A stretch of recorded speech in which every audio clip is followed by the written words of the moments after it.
Next week po ay Holy Week na po. Pwede po bang malaman kung ano po yung magiging event ni Presidente para sa Holy Week? Um, Wala pa po tayong natatanggap kung ano ang kanyang activity. At bibigay na lang po namin kung meron po siyang listahan ng activities para sa Holy Week. Okay. Panawagan na lang po ng palasyo sa ating mga kababayan na magsisiuwian po sa mga probinsya ngayong Holy Week.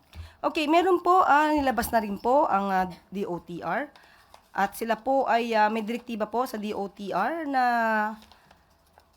dapat pong paigtingin ang kanilang pagmomonitor sa nalalapit na pag-uwi ng mga kababayan natin sa kanilang mga probinsya. At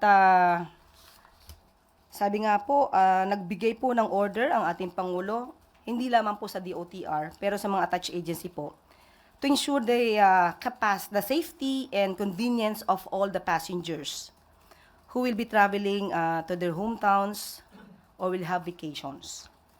At magkakaroon din po ng strict inspection sa mga terminals, ports, airports, so that there will be no delays, no?